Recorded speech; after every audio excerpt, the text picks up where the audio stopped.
Hi everyone, Miss Hall here. I'm the art teacher from East York and Yorkshire Elementary Schools. For this week's lesson, we're going to be talking all about one-point perspective. Now, when you draw something using one-point perspective, that means that you're showing spatial depth, which means that there's a lot of deep space in your drawing. So we're actually going to be using our names to show this one-point perspective, and the whole point of this is so it looks like your name is coming out in space and that your name is very close to you and the point that it came from is very far away. So this right here is going to be your starting point, and this is the point that I'm talking about when I say one-point perspective. So we'll go through really quickly how to draw block letters and then how to make them look 3D and add some color. What I love about this lesson is all you need is some paper and a pencil. If you've got things for color like crayons, color pencils, markers, awesome. And you can do your name or you could do your initials. I chose to do my cat Pablo's name because he has both straight and round letters, so that way you can sort of see how both of those work. So let's jump in. So the first step to making your 3D name is to get all of your materials together. Here are some of the things that I've gathered. I have my pencil, obviously. I'm using a ruler. If you don't happen to have a ruler at home, that's fine. You could always just use the edge of another piece of paper or a book. I have scissors, but you won't need those till the end. And then I got together a couple of different coloring materials like crayons and markers, but you can really just use whatever you have at home. For right now, all you need is your piece of paper and a pencil, and we're going to start talking about how to do the block letters to start this off. I'm using my cat Pablo's name because he has both curvy and straight letters, but obviously you could do your name, you could do your initials, maybe you could make one for your mom for Mother's Day, or your grandma for Mother's Day, but let's just start by talking about how to do these block letters. So I'm going to start on my piece of paper really lightly in pencil, so it might be a little hard to see at first. Right in the middle, I'm just going to really lightly sketch out the name I'm doing. Like I said, you don't have to do Pablo. You can do your own name. Just to make sure that everything's going to fit, because I don't know if this has ever happened to you, if you try to make like a happy birthday sign and you write like a gigantic H, and then you run out of room for the rest of your letters. So we're going to start just by writing it out really nice and light. All right, so now that we've got our name written really, really lightly, and it's so light that you might even have a hard time seeing it, but that's okay. The reason we want to do it so lightly is because if you notice that you ran out of space, then you can always just erase it and go back and fix it. It's also not a big deal if it's not totally centered on your paper, because you can just go at the end and cut this out anyway, so it's no big deal. So now that I've got my name written out nice and big, what I'm going to do is I'm just going to draw a fence around each letter. Like I'm trying to fence that letter in. And if you've got something like this with my P where there's a hole inside of it, I'm just going to draw the hole inside of it. And I'll do the same thing for all these letters, just fencing them in. It's not a big deal if any of them touch or anything like that. You can always go back and change it when you're done. You'll notice now I'm drawing a little bit more dark because I've already mapped out where my letters are going to go, so I feel pretty confident that they're going to fit.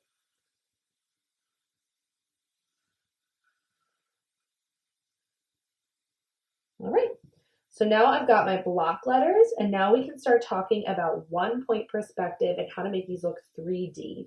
But before I move on to the 3D part, I'm just going to take my eraser and go back on the inside and just erase those letters that I had done to get myself started.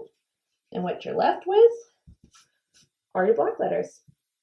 You guys, so one-point perspective means it looks like your name is going way back into space, straight back into space. And one-point perspective doesn't work with just letters. It could work if you're drawing a landscape or buildings. It makes it look like things that are farther away from you are smaller and things that are closer to you are bigger. So in order to turn our flat block letters into 3D letters, what we first need to do is start with the point. So what I'll do is up above my letter, somewhere, I'm just going to eyeball in the center, I'm just going to make a dot. And this dot right here is going to be my end point for all of my lines. And now what I'll do is I'm going to go to each letter and connect it back to this dot. Here's how I'll do that. I'm going to start with this P right here. On the P, I see that there's a point right here on the top of my P. I'm going to go across the top of my letters first. So what I'll do is I'll take my ruler or whatever straight edge tool you have. I'll line that dot up, find the dot that I made up here at the top of my paper, and draw a straight line back. And you'll see that now it goes from the front to the back. All right, so now that I've connected this point of my P up to the point that I made at the top of my paper, I'm going to keep making my way across. And I'm noticing that right here, because my P has a curve on it, that there is no point to connect it to. So I'm going to come back to that later, and I'm just going to keep on moving over to my letters that have points on the top of them. And we'll come back to those letters here in a moment. One thing I want you to notice is that when I'm using my ruler, I'm holding it with a couple of my fingers at once, not just one, because I don't want my ruler to slide while I'm using it. So I'm making my way across the top of my A, connecting the top point up to my reference point right there. I'll keep making my way around and doing the same thing. Any letters that have a curve like this B, I'm going to come back to shortly. All right, so let's move on to my L. My O is one big curve, so I'm going to come back to that here in a minute. I'll do the points on my exclamation point. Always double checking to make sure those things line up. All right.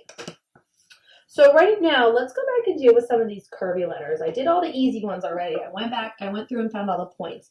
But now we have to talk about these curvy letters. And here's my advice for the curvy ones. You want to line your ruler up with that reference point up at the top of the paper. And what I'm going to do is I'm going to slide my ruler up, and you'll see that as soon as that O disappears behind my ruler, I know that that's the very edge of my letter, and I'll connect it right there. And now you can see that that connected to my O. I'm going to do the same thing right here with my B. I'm going to line it up with the top, my reference point. I'm going to slide my ruler over as soon as that B disappears. I'm going to connect these 2 points. I'm going to do the same thing with the bottom of my B. I'm going to slide this over as soon as it disappears. Connect those points. And if you accidentally miss, it's no big deal. Just go back in, straighten it out. I'm going to do the same thing with my P right here. As soon as I get to the very, very edge of it, I'm going to draw a line, but you'll notice I'm going to stop right here because I ran into my A and I don't want to draw over that. And now that brings us to talking about the bottom of our letters. So something important about the bottom of your letters is that you're going to line your reference point up with that bottom point at the bottom of your letter. But I'm just going to draw from my point until it hits that letter next to it because I don't want to draw in front of my letter. So I'll do the same thing all the way down the bottoms of my letter, always making sure to double check that my points are lined up. I don't have to do it with the B, there's no points that line up there, but I'll do it with this L.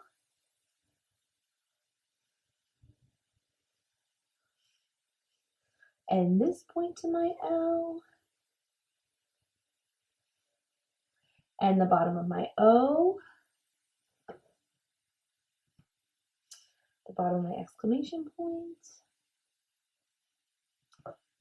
And this part of my exclamation point is just a circle, so I'm going to do that same thing. I'm going to find the edge of my circle, connect it back, and now I have my 3D letters. All right, so now that I've got my 3D letters and it looks like they're coming out from that one point, which is why we called it 1 point perspective. Everything is coming out from there. It looks like my letters are closer to me and they start from very far away from me. Now we're going to start adding some color, and I like to use that color to make them look even more 3D. For my color, I used marker and crayons, but you can really use whatever you have. The one thing you want to keep in mind is that you want to keep those colors limited, so that way you can tell that this is the front of the letters and these are the parts that are going back in space. So I used yellow and orange because I wanted it to look really sunshiny. And then for the colorful, like to color them in, I picked those same colors in crayons. I got a yellow crayon. And then one thing that's kind of important to think about is I used a crayon that was a light orange and a dark orange because I wanted some of them to look like a light shadow and some of them to look like a dark shadow. And I'm going to show you what I mean when I say that. So I'll move this out of the way. So what I'm going to do is I'm going to take this yellow marker, and you can use any color you want, just like I said. And I'm just going to trace around those letters that I need, just the fronts of them. And now I'm going to take my orange marker, and I'm going to trace over around the other lines that I need. So these lines that go all the way back, you can keep using your ruler if you want to, or you can just eyeball it, that works too. And I'm also going to trace back around my letters as well.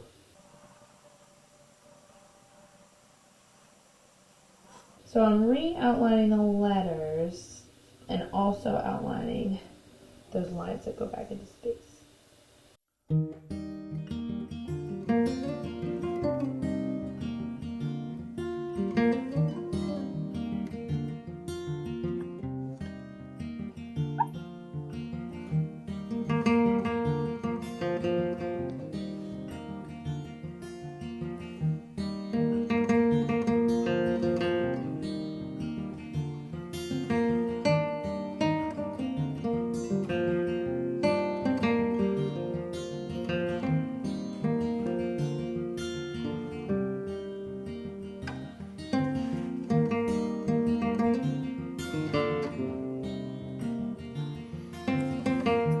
Alright, so now I've got everything all outlined, and now I'm going to move on to my crayons.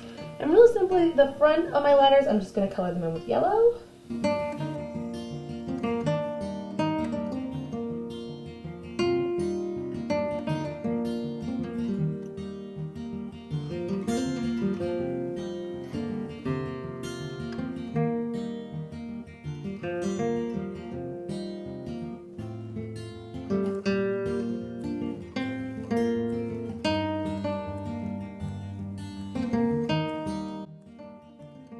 Alright, so I've colored all my letters in yellow, and now I want to make it look like they're going back into space.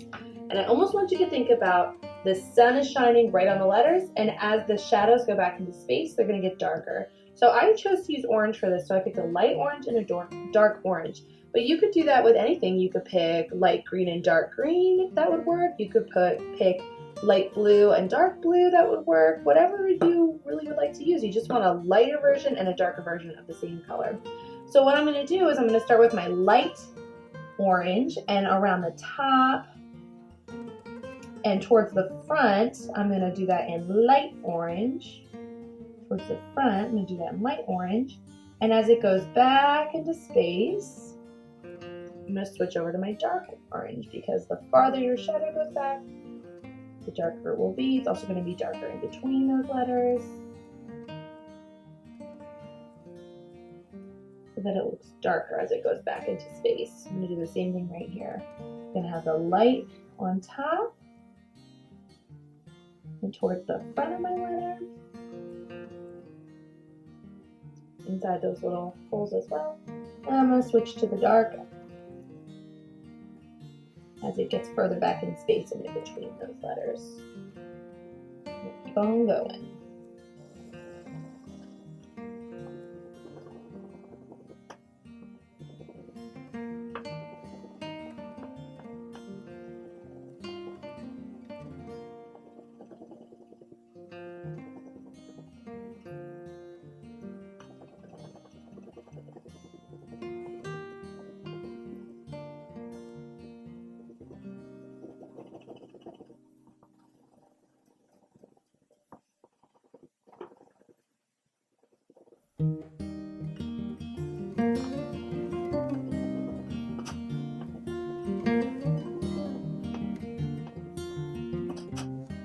All right, so now I've got my letter all colored in. The last step is to cut it out.